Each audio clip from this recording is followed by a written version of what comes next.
छेउमा बसो अनुहारै मन नपर्ने मान्छे छेउमा बस्छ कि यताउता हेरो केटाकेटी टिकटक बनाइरहेको देख्छु कोही रिल्स खिच्न तयार छन् आउनुहोस् न कमरेड एउटा रिल्स बनाऊ भन्छन् फेरि म त कहिलेकाहीँ लाग्छ बाल आश्रममा छु कि जस्तो लाग्ने क्या फेरि पहिला पहिला हामीलाई वृद्ध आश्रम जस्तो भयो भन्थे वृद्ध आश्रम त धेरै राम्रो रहेछ बाल आश्रमसँग टिक्न सजिलो रोइन छ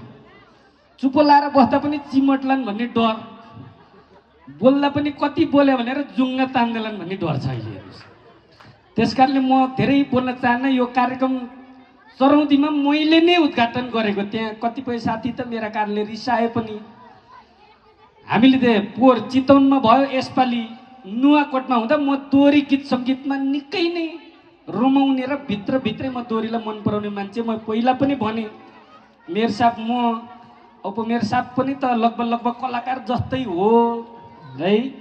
अब अहिले समय परिस्थितिले गर्दा त्यस्तो हुन सकेन म त बरु कलाकारै भएको भए हुन्थ्यो जस्तो लाग्छ अहिले स्थिति हेर्दा त्यसको